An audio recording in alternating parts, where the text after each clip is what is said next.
بسم اللہ الرحمن الرحیم۔ السلام علیکم ناظرین، اللہ تبارک و تعالی نے ہر نبی کو اس کے زمانے کے حالات و مشاہدات کے مطابق معجزے عطا فرمائے تاکہ ان کی صداقت، افضلیت اور برتری نمایاں رہے۔ اسی طرح اللہ تعالیٰ نے حضرت عیسیٰ علیہ السلام کو بھی معجزے اور فضیلتیں عطا فرمائیں، بلکہ قرآن کریم میں حضرت عیسیٰ علیہ السلام کو حضرت آدم علیہ السلام جیسا قرار دیا گیا ہے۔ جس طرح حضرت آدم علیہ السلام بغیر باپ اور ماں کے پیدا ہوئے، اسی طرح حضرت عیسیٰ علیہ السلام بھی بغیر باپ کے حضرت مریم علیہ السلام سے پیدا ہوئے۔ آغوش مادر میں کلام کر کے اپنی والدہ کی پاکیزگی اور صداقت کی گواہی دی۔ حضرت عیسیٰ علیہ السلام مٹی کا پرندہ بناتے، اس پر پھونک مارتے تو وہ اللہ کے حکم سے پرندہ بن جاتا۔ پیدائشی نابینا کی آنکھوں پر ہاتھ رکھتے تو اس کی بینائی ایسے آ جاتی جیسے کبھی نابینا نہ ہوا ہو۔ برس، جزام اور کوڑ کے مریضوں کو اللہ کے حکم سے صحت یاب کرتے، مردوں کو زندہ کر دیتے۔ لوگ جو کچھ گھروں سے کھا کر آتے اور جو اپنے گھروں میں ذخیرہ کرتے اس کی تفصیل بتا دیتے۔ اللہ نے یہود و نصارہ کی پھانسی سے بچا کر زندہ سلامت آسمانوں پر اٹھا لیا۔ قیامت کے قریب دوبارہ دنیا میں تشریف لائیں گے اور لوگوں سے کلام کریں گے، جس کا اشارہ سورہ آل عمران میں ہے کہ ماں کی گود میں بھی اور ادھیڑ عمر میں بھی کلام کریں گے۔ جب آپ علیہ السلام کو دنیا میں دوبارہ بھیجا جائے گا تو آپ علیہ السلام امت محمدیہ صلی اللہ علیہ وآلہ وسلم کی قیادت کے لیے بحیثیت خلیفۃ الرسول صلی اللہ علیہ وآلہ وسلم اور امتی کے تشریف لائیں گے۔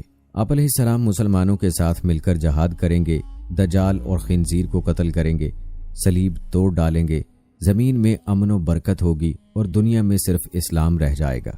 ناظرین، قرآن کریم کی 13 سورتوں میں مختلف ناموں سے حضرت عیسیٰ علیہ السلام کا تذکرہ موجود ہے۔ 26 مقامات پر عیسیٰ علیہ السلام، 23 مقامات پر ابن مریم، 11 جگہوں پر مسیح اور 1 مقام پر عبداللہ کہا گیا ہے۔ قرآن کریم کی 19ویں سورہ، سورہ مریم، حضرت عیسیٰ علیہ السلام کی والدہ محترمہ کے نام پر ہے، جس میں حضرت مریم بنت عمران اور حضرت عیسیٰ علیہ السلام کا قصہ تفصیل کے ساتھ موجود ہے۔ اس کے علاوہ قرآن کریم کی تیسری سورت، سورہ آل عمران، حضرت مریم علیہ السلام کے والد ماجد کے نام سے منسوب ہے، جس میں حضرت مریم علیہ السلام کی پیدائش کا واقعہ بیان کیا گیا ہے۔ قرآن کریم کی 5ویں سورہ، سورہ المائدہ میں اس کھانے کا ذکر ہے جس کی فرمائش حضرت عیسیٰ علیہ السلام کے حواریوں نے کی تھی۔ حضرت عیسیٰ علیہ السلام نے بارگاہ خداوندی میں دعا کی، جس پر آسمان سے مائدہ یعنی کھانے کے خوان کا نزول ہوا۔ ناظرین، حضرت عیسیٰ علیہ السلام نے بنی اسرائیل کے سامنے اپنی نبوت اور معجزات کا اعلان کرتے ہوئے یہ تقریر فرمائی جو قرآن مجید کی سورہ آل عمران میں ہے کہ رسول ہوگا بنی اسرائیل کی طرف، یہ فرماتا ہوا کہ میں تمہارے پاس ایک نشانی لایا ہوں تمہارے رب کی طرف سے کہ میں تمہارے لیے مٹی سے پرند کی سی مورت بناتا ہوں، پھر اس میں پھونک مارتا ہوں تو وہ فوراً پرند ہو جاتی ہے اللہ کے حکم سے، اور میں شفا دیتا ہوں مادرزاد اندھے اور سپید داغ والے کو، اور میں مردے جلاتا ہوں اللہ کے حکم سے، اور تمہیں بتاتا ہوں جو تم کھاتے اور جو اپنے گھروں میں جمع کر رکھتے ہو۔ بے شک ان باتوں میں تمہارے لیے بڑی نشانی ہے اگر تم ایمان رکھتے ہو۔ اس تقریر میں آپ نے 4 معجزات کا اعلان فرمایا۔ نمبر 1، مٹی کے پرند بنا کر ان میں پھونک مار کر ان کو اڑا دینا۔ نمبر 2، مادرزاد اندھے اور کوڑھی کو شفا دینا۔ نمبر 3، مردوں کو زندہ کرنا۔ نمبر 4، اور جو کچھ کھایا اور جو کچھ گھروں میں چھپا کر رکھا اس کی خبر دینا۔ اب ان معجزات کی کچھ تفصیل بھی سن لیجئے۔ جب بنی اسرائیل نے یہ معجزہ طلب کیا کہ مٹی کا پرند بنا کر اڑا دیں تو حضرت عیسیٰ علیہ السلام نے مٹی کی چمگادڑ بنا کر ان کو اڑا دیا۔ حضرت عیسیٰ علیہ السلام نے پرندوں میں سے چمگادڑ کو اس لیے منتخب فرمایا کہ پرندوں میں سب سے بڑھ کر مکمل اور عجیب و غریب یہی پرندہ ہے، کیونکہ اس کے آدمی کی طرح دانت بھی ہوتے ہیں اور یہ آدمی کی طرح ہنستا بھی ہے، اور یہ بغیر پر کے اپنے بازوؤں سے اڑتا ہے، اور یہ پرندہ جانوروں کی طرح بچہ جنتا ہے اور اس کو حیض بھی آتا ہے۔ روایت ہے کہ جب تک بنی اسرائیل دیکھتے رہتے یہ چمگادڑ اڑتے رہتے، اور اگر ان کی نظروں سے اوجھل ہو جاتے تو گر کر مر جاتے تھے۔ ایسا اس لیے ہوتا تھا تاکہ خدا کے پیدا کیے ہوئے اور بندہ خدا کے پیدا کیے ہوئے پرندے میں فرق اور امتیاز باقی رہے۔ مادرزاد اندھوں کو شفا دینا۔ روایت ہے کہ ایک دن میں 50 اندھوں اور کوڑھیوں کو آپ کی دعا سے اس شرط پر شفا حاصل ہوئی کہ وہ ایمان لائیں گے۔ روایت ہے کہ آپ نے 4 مردوں کو زندہ فرمایا۔ نمبر 1، آزر اپنے دوست کو۔ نمبر 2، ایک بڑھیا کے لڑکے کو۔ نمبر 3، ایک عشر وصول کرنے والی لڑکی کو۔ نمبر 4، حضرت سام بن نوح علیہ السلام کو۔ آزر یہ حضرت عیسیٰ علیہ السلام کے ایک مخلص دوست تھے۔ جب ان کا انتقال ہونے لگا تو ان کی بہن نے آپ کے پاس قاصد بھیجا کہ آپ کا دوست مر رہا ہے۔ اس وقت آپ اپنے دوست سے 3 دن کی دوری کی مسافت پر تھے۔ آزر کے انتقال و دفن کے بعد حضرت عیسیٰ علیہ السلام وہاں پہنچے اور آزر کی قبر کے پاس تشریف لے گئے اور آزر کو پکارا تو وہ زندہ ہو کر اپنی قبر سے باہر نکل آئے اور برسوں زندہ رہے اور صاحب اولاد بھی ہوئے۔ بڑھیا کا بیٹا یہ مر گیا تھا اور لوگ اس کا جنازہ اٹھا کر اس کو دفن کرنے کے لیے جا رہے تھے۔ ناگہاں حضرت عیسیٰ علیہ السلام کا ادھر سے گزر ہوا تو وہ آپ کی دعا سے زندہ ہو کر جنازے سے اٹھ بیٹھا اور کپڑا پہن کر اپنے جنازے کی چارپائی اٹھائے ہوئے اپنے گھر آیا اور مدتوں زندہ رہا اور اس کی اولاد بھی ہوئی۔ عاشر کی بیٹی ایک چنگی وصول کرنے والے کی لڑکی مر گئی تھی۔ اس کی موت کے 1 دن بعد حضرت عیسیٰ علیہ السلام کی دعا سے زندہ ہو گئی اور بہت دنوں تک زندہ رہی اور اس کے کئی بچے بھی ہوئے۔ حضرت سام بن نوح، اوپر کے تینوں مردوں کو آپ نے زندہ فرمایا تو بنی اسرائیل کے شریروں نے کہا کہ یہ تینوں در حقیقت مرے ہوئے نہیں تھے بلکہ ان تینوں پر سکتہ طاری تھا، اس لیے وہ ہوش میں آ گئے۔ لہٰذا آپ کسی پرانے مردے کو زندہ کر کے ہمیں دکھائیے۔ تو آپ نے فرمایا کہ حضرت سام بن نوح علیہ السلام کی وفات پائے ہوئے 4000 برس کا زمانہ گزر گیا۔ تم لوگ مجھے ان کی قبر پر لے چلو، میں ان کو خدا کے حکم سے زندہ کر دیتا ہوں۔ تو آپ نے ان کی قبر کے پاس جا کر اسم اعظم پڑھا تو وہ فوراً ہی حضرت سام بن نوح علیہ السلام قبر سے زندہ ہو کر نکل آئے اور گھبرائے ہوئے پوچھا کہ قیامت قائم ہو گئی۔ پھر وہ حضرت عیسیٰ علیہ السلام پر ایمان لائے۔ پھر تھوڑی دیر بعد ان کا انتقال ہو گیا۔ جو کھایا اور چھپایا اس کو بتا دیا۔ حدیث شریف میں ہے کہ حضرت عیسیٰ علیہ السلام اپنے مکتب میں بنی اسرائیل کے بچوں کو ان کے ماں باپ جو کچھ کھاتے اور جو کچھ گھروں میں چھپا کر رکھتے وہ سب بتا دیا کرتے تھے۔ جب والدین نے بچوں سے دریافت کیا کہ تمہیں ان باتوں کی کیسے خبر ہوتی ہے تو بچوں نے بتا دیا کہ ہم کو حضرت عیسیٰ علیہ السلام مکتب میں بتا دیتے ہیں۔ یہ سن کر ماں باپ نے بچوں کو مکتب جانے سے روک دیا اور کہا کہ حضرت عیسیٰ علیہ السلام جادوگر ہیں۔ جب حضرت عیسیٰ علیہ السلام بچوں کی تلاش میں بستی کے اندر داخل ہوئے تو بنی اسرائیل نے اپنے بچوں کو ایک مکان کے اندر چھپا دیا کہ بچے یہاں نہیں ہیں۔ آپ نے پوچھا کہ گھر میں کون ہے تو شرینوں نے کہہ دیا کہ گھر میں سور بند ہیں۔ تو آپ نے فرمایا کہ اچھا سور ہی ہوں گے۔ چنانچہ لوگوں نے اس کے بعد مکان کا دروازہ کھولا تو مکان میں سے سور ہی نکلے۔ اس بات کا بنی اسرائیل میں چرچا ہو گیا اور بنی اسرائیل نے غیظ و غضب میں بھر کر آپ کے قتل کا منصوبہ بنا لیا۔ یہ دیکھ کر حضرت عیسیٰ علیہ السلام کی والدہ حضرت بی بی مریم سلام اللہ علیہا آپ کو ساتھ لے کر مصر کو ہجرت کر گئیں۔ اس طرح آپ شریروں کے شر سے محفوظ رہے۔ ناظرین، حضرت عیسیٰ علیہ السلام بنی اسرائیل میں مبعوث ہونے والے آخری نبی تھے۔ آپ علیہ السلام نے اپنی قوم کو خاتم الانبیاء حضرت محمد مصطفیٰ صلی اللہ علیہ وآلہ وسلم کی آمد کی خوشخبری دی۔ قرآن کریم میں ارشاد ہے، اور جب عیسیٰ ابن مریم نے کہا، اے بنی اسرائیل، میں تمہارے پاس اللہ کا بھیجا ہوا آیا ہوں اور ایک پیغمبر کی جو میرے بعد آئیں گے جن کا نام احمد ہوگا بشارت سناتا ہوں۔ حضرت عیسیٰ علیہ السلام کے بعد تقریباً 600 سال تک کوئی نبی نہیں آیا۔ پھر اللہ تعالیٰ نے ہمارے آقا سرکار دو عالم صلی اللہ علیہ وآلہ وسلم کو سارے جہانوں کے لیے رحمت بنا کر مبعوث فرمایا اور ان پر آخری آسمانی کتاب قرآن مجید نازل فرمائی۔ حضرت عیسیٰ علیہ السلام پر انجیل نازل فرمائی گئی تھی۔ ارشاد باری تعالیٰ ہے، اور ہم نے ان پیغمبروں کے بعد عیسیٰ ابن مریم کو اپنے سے پہلی کتاب یعنی تورات کی تصدیق کرنے والا بنا کر بھیجا، اور ہم نے انجیل عطا کی جس میں ہدایت اور نور تھا۔ حضرت عیسیٰ علیہ السلام پر جب انجیل نازل ہوئی تو آپ علیہ السلام کی عمر مبارک 30 سال تھی، اور نبوت کے 3 سال بعد یعنی 33 برس کی عمر میں اللہ تعالیٰ نے آپ علیہ السلام کو آسمان پر اٹھا لیا۔ قرآن مجید کی 13 سورتوں میں مختلف ناموں سے حضرت عیسیٰ علیہ السلام کا تذکرہ موجود ہے۔ 26 مقامات پر عیسیٰ علیہ السلام، 23 مقامات پر ابن مریم، 11 جگہوں پر مسیح اور 1 مقام پر عبداللہ کہا گیا ہے۔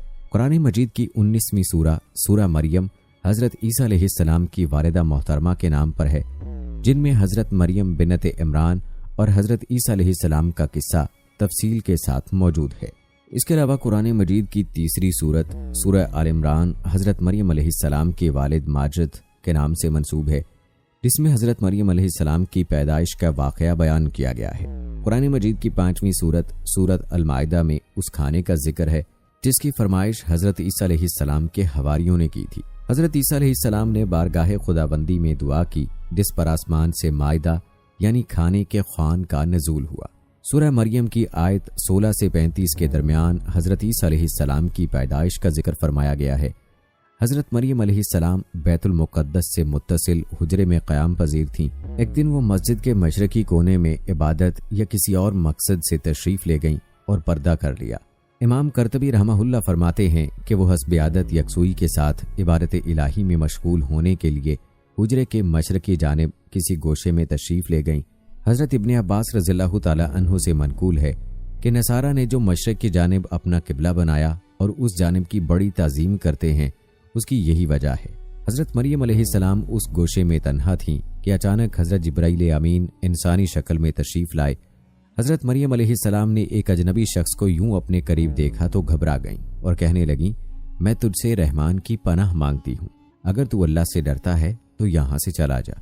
حضرت جبرائیل علیہ السلام نے فرمایا، تم مجھ سے ڈرو نہیں، میں تو پروردگار کا بھیجا ہوا فرشتہ ہوں اور تمہیں ایک پاکیزہ بیٹا دینے کی خوشخبری لے کر آیا ہوں۔ حضرت مریم علیہ السلام نہایت حیران اور پریشان ہوئیں اور تعجب سے فرمایا، بھلا میرے ہاں بچہ کیسے ہو سکتا ہے؟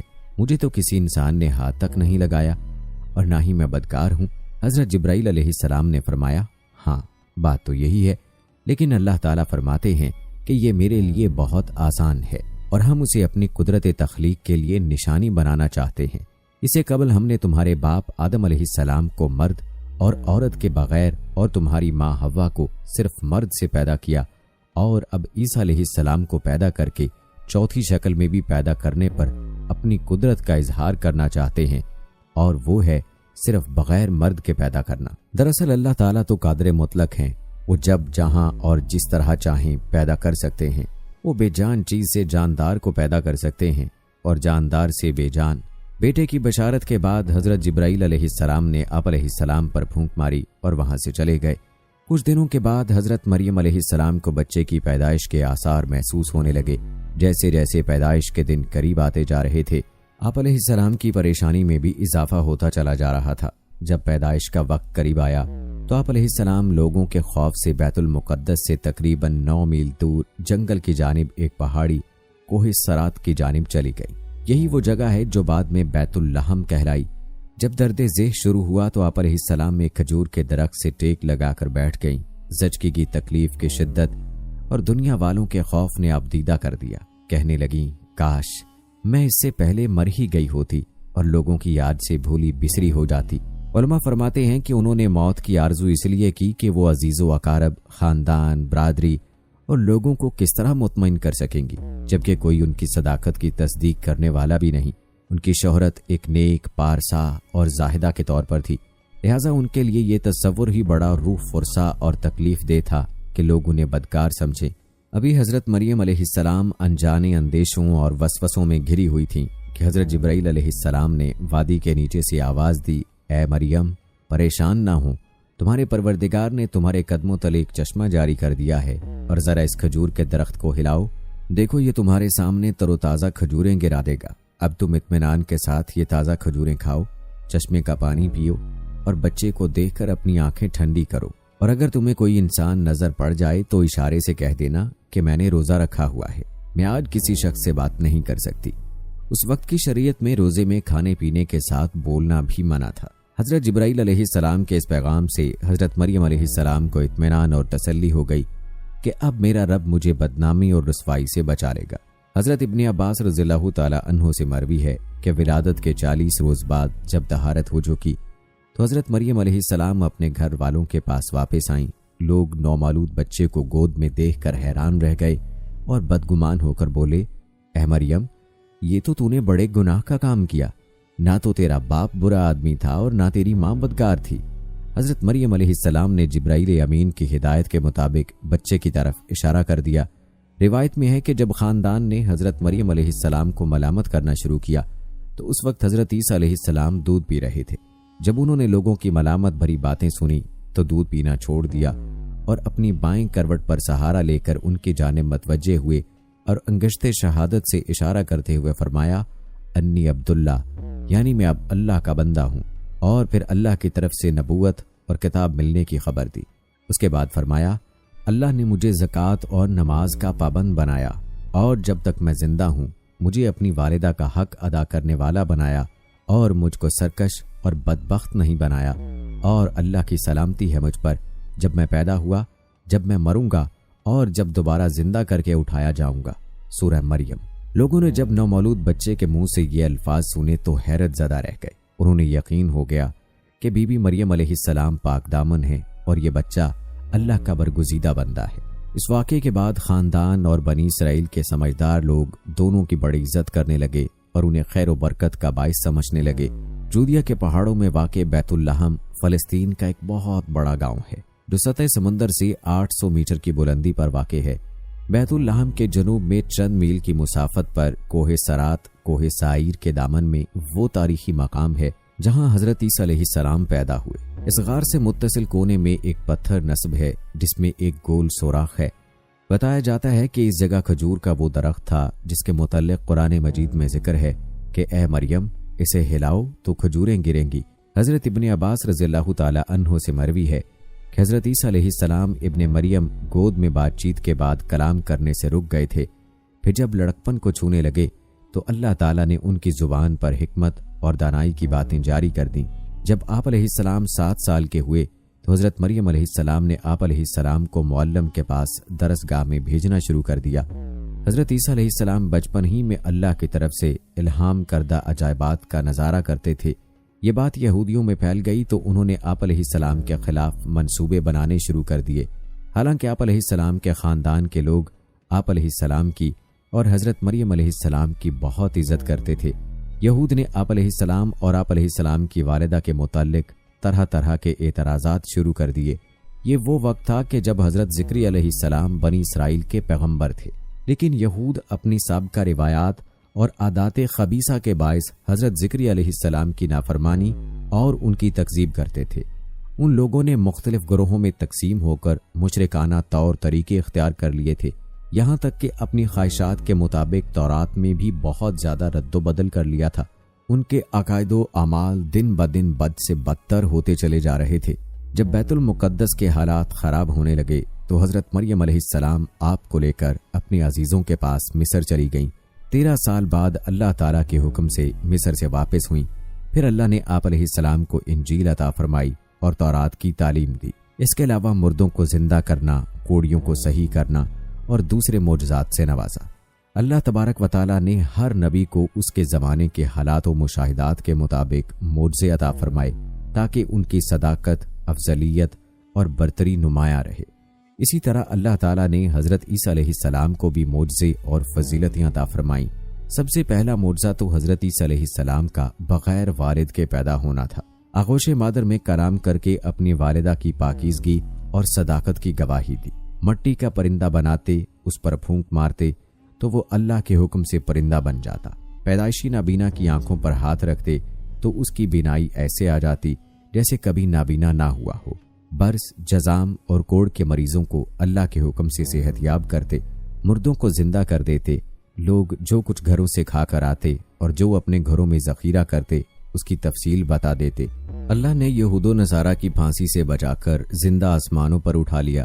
قیامت کے قریب دوبارہ دنیا میں تشریف لائیں گے اور لوگوں سے کلام کریں گے، جس کا اشارہ سورہ آل عمران میں ہے کہ ماں کی گود میں بھی اور ادھیڑ عمر میں بھی کلام کریں گے۔ جب آپ علیہ السلام کو دنیا میں دوبارہ بھیجا جائے گا تو آپ علیہ السلام امت محمدیہ صلی اللہ علیہ وآلہ وسلم کی قیادت کے لیے بحیثیت خلیفۃ الرسول صلی اللہ علیہ وآلہ وسلم اور امتی کے تشریف لائیں گے۔ آپ علیہ السلام مسلمانوں کے ساتھ مل کر جہاد کریں گے، دجال اور خنزیر کو قتل کریں گے، صلیب توڑ ڈالیں گے، زمین میں امن و برکت ہوگی اور دنیا میں صرف اسلام رہ جائے گا۔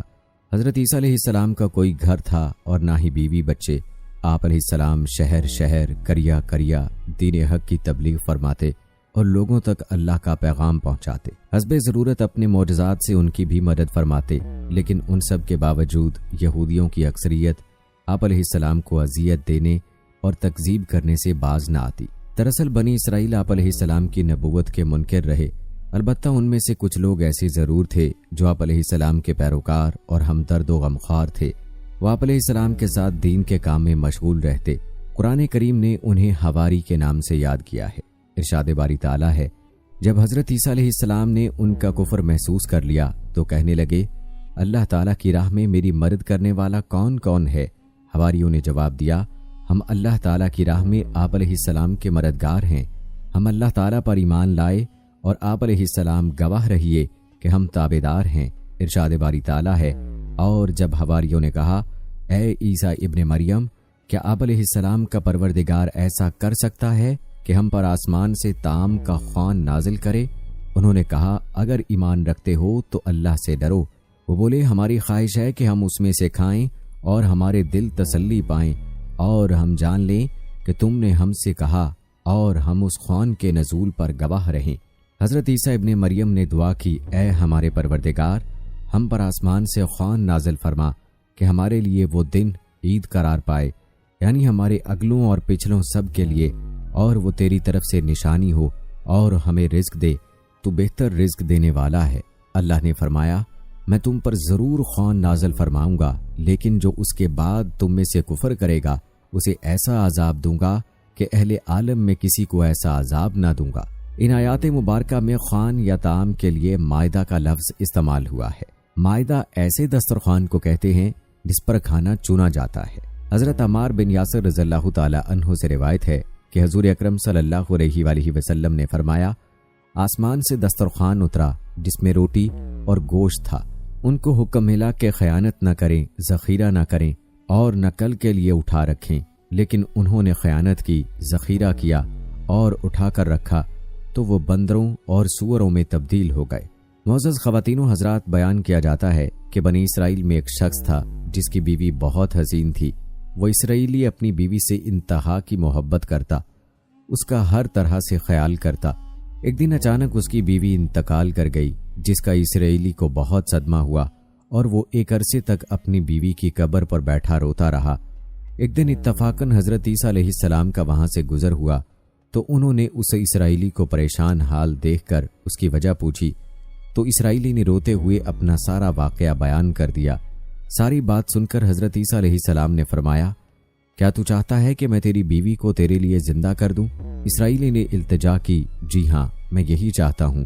لہٰذا حضرت عیسیٰ علیہ السلام نے اس قبر کے مردے کو آواز دی، اللہ کے حکم سے زندہ ہو جا۔ فوراً قبر سے ایک حبشی غلام باہر نکل آیا جس کے ناک کے نتنوں، آنکھ اور جسم کے دوسرے سوراخوں سے آگ کی لپٹیں اٹھ رہی تھیں۔ حضرت عیسیٰ علیہ السلام کو دیکھتے ہی غلام نے کلمہ پڑھا، لا الہ الا اللہ، عیسیٰ روح اللہ۔ اسرائیلی یہ دیکھ کر حیران ہو گیا اور کہنے لگا، حضور، شاید مجھ سے غلطی ہو گئی ہے، میری بیوی کی قبر دوسری ہے۔ یہ سن کر حضرت عیسیٰ علیہ السلام نے حبشی کو حکم دیا کہ تم اپنی قبر میں واپس ہو جاؤ۔ چنانچہ وہ حبشی مردہ ہو کر گر گیا، جس کو ایک بار پھر مٹی سے چھپا دیا گیا۔ اس کے بعد حضرت عیسیٰ علیہ السلام نے اس دوسری قبر کی جانب دیکھا اور حکم دیا کہ اے صاحب قبر، اللہ کے حکم سے زندہ ہو جا۔ ابھی یہ کلمات ادا ہی ہوئے تھے، قبر پھٹی اور اس سے ایک عورت سر سے مٹی جھاڑتی ہوئی باہر آ گئی، جسے دیکھ کر وہ اسرائیلی بولا، یا روح اللہ، یہی میری بیوی ہے، یہی میری بیوی ہے۔ پھر حضرت عیسیٰ علیہ السلام کے حکم سے وہ اسرائیلی اپنی بیوی کو لے کر اپنے گھر کی جانب روانہ ہو گیا اور حضرت عیسیٰ علیہ السلام اپنی راہ چل دیے۔ عرصہ دراز سے جاگنے اور تھکے ہونے کے باعث اسرائیلی پر نیند کا غلبہ طاری ہونے لگا تو اس نے اپنی بیوی سے کہا، مجھے بہت تھکان محسوس ہو رہی ہے اور میں کچھ دیر آرام کرنا چاہتا ہوں۔ بیوی نے جواب دیا کہ کر لیں آپ آرام، میں تب تک آپ کا خیال رکھتی ہوں۔ چنانچہ وہ اسرائیلی اپنی بیوی کے زانوں پر سر رکھ کر سو گیا۔ اسرائیلی سو چکا تھا اور بیوی اس کی طرف دیکھ رہی تھی۔ کچھ ہی دیر میں ایک شہزادے کا وہاں سے گزر ہوا۔ شہزادہ اپنے گھوڑے پر سوار تھا اور کمال کا حسین نظر آ رہا تھا۔ شہزادے کو دیکھنا تھا کہ اسرائیلی کی بیوی اس پر عاشق ہو گئی۔ اس کا دل اپنے قابو میں نہ رہا۔ اس نے اپنے شوہر کا سر زانوں سے نیچے رکھا اور فرط محبت اور غلبہ عشق سے مجبور ہو کر شہزادے کے سامنے جا کھڑی ہوئی۔ دوسری طرف جیسے ہی شہزادے کی نظر اس پر پڑی، وہ بھی اسے دل دے بیٹھا اور اس خاتون کی تعریف کرنے لگا۔ اسرائیلی کی بیوی مسکراتی رہی۔ پھر شہزادہ خاتون کی خواہش پر اس کو اپنے گھوڑے پر بٹھا کر ساتھ لے گیا۔ جب اسرائیلی کی آنکھ کھلی اور اس نے اپنی بیوی کو آس پاس نہ دیکھا تو پریشان ہو گیا اور پریشانی میں ادھر ادھر اسے ڈھونڈنے لگا۔ ایک جگہ اسے گھوڑے کے پاؤں کے نشان نظر آئے۔ اس نے سوچا کہ کوئی اس کی بیوی کو اغوا کر کے لے گیا ہے۔ اس نے ان نشانوں کے پیچھے چلنا شروع کر دیا۔ چلتے چلتے آخر وہ شہزادے کے سامنے جا پہنچا۔ شہزادے کے پاس اپنی بیوی کو ہنستے مسکراتے دیکھ کر وہ پہلے سے اور زیادہ حیران و پریشان ہو گیا۔ آخر اسرائیلی نے شہزادے سے کہا، یہ میری بیوی ہے، آپ اسے میرے ساتھ جانے دیں۔ یہ سننا تھا کہ شہزادہ حیران ہو کر اسرائیلی کی طرف دیکھنے لگا۔ ابھی شہزادہ کوئی جواب دے ہی نہیں پایا تھا کہ وہ عورت بولی، میں تو تیری بیوی نہیں ہوں بلکہ اپنے شہزادے کی لونڈی ہوں۔ یہ سن کر شہزادہ بھی اسرائیلی سے کہنے لگا کہ کیا تو میری لونڈی کو مجھ سے چھیننا چاہتا ہے؟ تیری ہمت کیسے ہوئی میری لونڈی کو اپنی بیوی بولنے کی؟ اسرائیلی ہکا بکا رہ گیا اور بولا، خدا کی قسم یہ میری بیوی ہے جس کو میرے سردار حضرت عیسیٰ علیہ السلام نے مرنے کے بعد زندہ کیا ہے۔ بیوی انکار کرتی رہی۔ شہزادے اور اسرائیلی میں بحث جاری رہی۔ ابھی یہ گفتگو چل رہی تھی کہ ایک دفعہ پھر حضرت عیسیٰ علیہ السلام اسی طرف سے تشریف لے آئے۔ حضرت عیسیٰ علیہ السلام کو دیکھنا تھا کہ اسرائیلی بھاگ کر آپ علیہ السلام کی جانب آیا اور بولا، یا روح اللہ، کیا یہ میری بیوی نہیں ہے جس کو آپ نے میرے لیے زندہ کیا ہے؟ حضرت عیسیٰ علیہ السلام نے فرمایا، ہاں یہ وہی ہے۔ یہ سنتے ہی عورت پھر بولی، یا روح اللہ، یہ شخص جھوٹ بولتا ہے، میں تو اس شہزادے کی لونڈی ہوں۔ حضرت عیسیٰ علیہ السلام نے اس خاتون کی طرف دیکھا اور فرمایا، کیا تو وہ عورت نہیں جس کو میں نے اللہ تعالیٰ کے حکم سے زندہ کیا ہے؟ عورت نے ڈھٹائی سے جواب دیا، یا روح اللہ، باخدا میں وہ نہیں ہوں۔ اس کے بعد حضرت عیسیٰ علیہ السلام نے جلال سے فرمایا، جو جان میں نے خدا کے حکم سے تجھے دی اسے واپس کر دے۔ یہ کلمات سننے تھے اسرائیلی کی بیوی ایک بار پھر سے مردہ ہو کر گر پڑی۔ حضرت عیسیٰ علیہ السلام فرمانے لگے کہ جو شخص اس آدمی کو دیکھنا چاہے جو مرا تو کافر تھا لیکن زندہ ہو کر ایمان لے آیا تو وہ اس حبشی غلام کو دیکھ لے جو پھر ایمان کی حالت میں مرا ہے اور جہنم سے بچ گیا، اور جو کوئی ایسے انسان کو دیکھنا چاہے جو مرا تو مومن تھا پھر اللہ تعالیٰ نے اسے زندہ کیا لیکن وہ کافر ہو گیا اور اسی حالت میں مر گیا اور جہنم کو اپنا مقدر بنا لیا تو وہ اس عورت کو دیکھ لے۔ یہ کہہ کر حضرت عیسیٰ علیہ السلام وہاں سے چل دیے۔ اس واقعے کے بعد اسرائیلی نے قسم کھا لی کہ وہ کبھی دوبارہ شادی نہیں کرے گا۔ ساتھ ہی وہ میدانوں کی طرف نکل گیا جہاں اللہ تعالیٰ کی عبادت میں مصروف رہ کر اسے موت آ گئی۔ اللہ تعالیٰ اس پر رحم فرمائے۔ دوستو، اس کہانی کا حاصل یہ ہے کہ نبی اور رسول کے اقرار و انکار کا نتیجہ اس حقائق سے ظاہر ہوتا ہے اور سبق ملتا ہے کہ کامیابی اپنے نبی کی اطاعت و محبت سے ہی مل سکتی ہے۔ صحابہ کرام رضوان اللہ اجمعین رسول اکرم صلی اللہ علیہ وآلہ وسلم کی اطاعت کے ساتھ ساتھ ان کی اتباع بھی کرتے تھے۔ یہی وجہ ہے کہ وہ آپ صلی اللہ علیہ وآلہ وسلم کی کسی سنت کو ترک نہیں کرتے تھے۔ حضرت حذیفہ بن یمان رضی اللہ تعالی عنہ کا اتباع رسول صلی اللہ علیہ وآلہ وسلم کے جذبے کے حوالے سے مشہور واقعہ ہے کہ ایک مرتبہ ان کے کھانے کے دوران ہاتھ سے لقمہ گر گیا۔ آپ نے سنت نبی صلی اللہ علیہ وآلہ وسلم کے مطابق اسے اٹھا کر صاف کیا اور تناول فرمایا۔ ایک خادم نے عرض کی کہ آپ ایسا نہ کیجیے، اجمیوں میں یہ طریقہ معیوب ہے اور وہ ایسا کرنے والے کو حقارت کی نگاہ سے دیکھتے ہیں۔ اس پر حضرت حذیفہ رضی اللہ تعالی عنہ نے برجستہ فرمایا، کیا میں اپنے محبوب صلی اللہ علیہ وآلہ وسلم کی سنت ان احمقوں کی وجہ سے چھوڑ دوں؟ بہرحال جو رسول اللہ صلی اللہ علیہ وآلہ وسلم کی اطاعت کے ساتھ ساتھ اتباع بھی کرے گا اور آپ صلی اللہ علیہ وآلہ وسلم سے عقید و محبت بھی کرے گا تو اللہ تعالیٰ اسے اپنا محبوب بنا لے گا۔ ناظرین، ایک دھوبی جو لوگوں سے ناروا سلوک رکھتا تھا، لوگوں نے آ کر حضرت عیسیٰ علیہ السلام سے عرض کی کہ اس کے حق میں بد دعا کریں تاکہ لوگ اس سے خلاصی پائیں۔ آپ نے بد دعا فرمائی۔ دوسرے دن لوگوں نے آ کر عرض کیا کہ وہ خدائی پکڑ میں نہیں آیا اور نہ ہی اس پر بد دعا کا کوئی اثر ظاہر ہوا ہے۔ آپ نے دوبارہ بد دعا فرمائی۔ تیسرے دن لوگوں نے دوبارہ آ کر عرض کیا کہ کیا ماجرا ہے روح اللہ کی بد دعا اور دھوبی پر اس کا اثر نہ ہو۔ آپ علیہ السلام نے اللہ تعالیٰ کے حضور دعا فرمائی۔ بحکم خداوندی آپ لوگوں کے ہمراہ دھوبی کے ہاں گئے، اس کا سامان کھلوایا۔ سب لوگوں نے دیکھا ایک بہت بڑا اژدہا موجود ہے، لیکن ایک فرشتہ لوہے کے گرز سے اسے روکے کھڑا ہے۔ تب آپ علیہ السلام کو اس کی حقیقت بتلائی گئی کہ جب آپ علیہ السلام نے اس کے متعلق بد دعا فرمائی تو اللہ تعالیٰ نے اپنا عذاب اس کی طرف بھیج دیا، لیکن اس دوران اس نے ایک مسکین کو ایک روٹی صدقہ دی۔ اس صدقے کی بدولت فرشتہ آیا جو اس عذاب کو اس سے روکے کھڑا ہے۔ خود دیکھیں کہ صدقے کی بدولت ایک جلیل القدر نبی علیہ السلام کی بد دعا سے بھی کس طرح اللہ تعالیٰ نے حفاظت فرمائی۔